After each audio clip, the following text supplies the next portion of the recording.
والشمس وضحاها والقمر إذا تلاها والنهار إذا جلاها والليل إذا يغشاها والسماء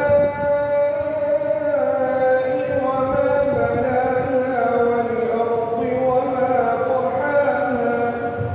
ونفس وما سواها فألهمها فجورها وتقواها قد أفلح